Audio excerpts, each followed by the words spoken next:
Hello and welcome back to Pandemic Playground with Dave. Back with building an asteroid station, and we've finished our drilling previously, but now it's time to do some welding. Let's get started.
All right, so we got our welding done initially throughout kind of the floor first because the drill had the welders in the back of it. So when we retrieved the drills or retracted it, we were able to weld up everything from behind. That's crazy how the sun is just beaming right into here. But we were able to weld up as much as we could down on the bottom. And then what I did was basically chop this piece off from here to all the way down there and put it as a projection so that we can project it on this platform here and also above here. So that's what we got done so far, but of course we weren't able to do all this with just pistons and welders, so we had to go ahead and make a welding ship. So we did a small grid version of that. And here it is.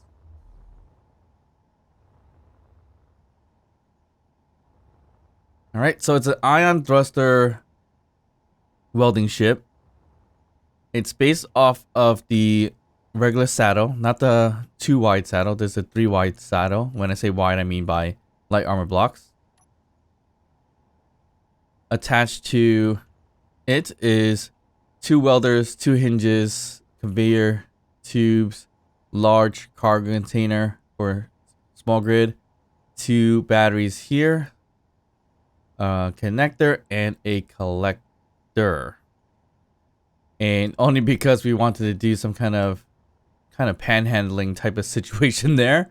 But more to come in a sec for that. But yeah, the rest is basically ion thrusters. There's a couple of batteries as well, 2 smaller batteries within the system too.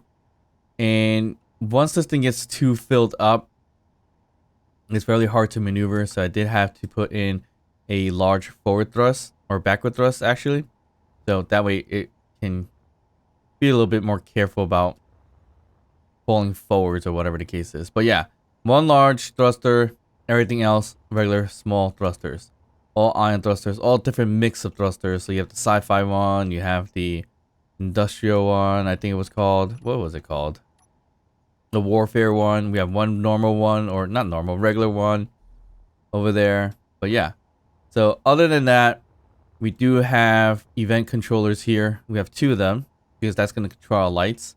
So basically when we're 5% in the cargo capacity, this lights up red, and when we're completely full, this lights up green. So that will give us a quick indication of whether we're full or emptying out as we're collecting the materials and also welding. But it's a simple ship. I decided to put the welders on because I was tired of welding diagonally and maneuvering. So that way I can put a 90-degree angle upwards and then just start welding from that way as much as we could. Of course, we could just, turn around, angle it 90 degrees downwards and kind of weld downwards that way. A bit about the collector. I wanted it not just be able to fly around, connect to connector, get what we need, and then fly off of it. Because that's simple, as quick as possible. But sometimes if you put a connector in the rear, it makes it a little more harder. If it's in the front, obviously, it's a lot bit easier to maneuver and just get into it. It's not that bad, but I just want to try something different. So basically, we add a collector right here. It has a large port on the side, so that's why it's connected to a large port on a large car container. And we just do a little bit of a transferring from this connector right over here. So basically, the point of this is to have the steel plates drop from this section here into the collector, and then the collector will just get as much as we could until we get too full. That's why we needed the red light indication. So we have a sorter here that's whitelisted for steel plates only. And this is going to be a connector that has collect all or take all and throw out. So right now it's off, so that doesn't happen. But there's also a sensor here to make all this work. So I'll put on the sensor field range here. It's very tiny little range. And that's only so that when the ship or a small grid hits right next to it, it will light this thing up and then start dumping the large steel plates. So obviously there's some flaws because once it gets too full, a lot of large steel plates will be floating, but it's as easy as just dumping it back in. I need a gravity gen to make it flow a little better, so it'll drop into it if we need to. I think if we put collectors down here, we could also collect the excess if it does fall off that way. But more or less, it shouldn't be too much because I have the indication when it's going to be too full anyways. So once it's too full, I'll just jump off of this ever so slightly because I put a minimal range for the sensor anyways. So it has to be really, really close for it to be dropping into here. Is it more efficient? Not really, but which is an interesting way of messing around to load up the welding ship instead of finding its connector in this way. I mean, I could just replace this and put a connector and easily just go into a connection point here. That's also a possibility. But we also need to go into the inventory, transfer steel plates, which is several other steps too. Potentially. Actually, we don't have to do that because we have a sensor, we have the throw out. Yeah, we could have just gotten here and have it collect all and potentially load it into the ship that way, I think. Either way, this worked out fine for the most part, so we're going to continue to work on that. So we're going to continue to also project out the roofing or ceiling and then weld up everything for the ceiling, and then the walls. Again, we just got to figure out how to design it. It's likely going to be the inset wall pieces or whatever the case may be, potentially. We'll figure it out. And then once that's done, everything out here is likely going to have to move out.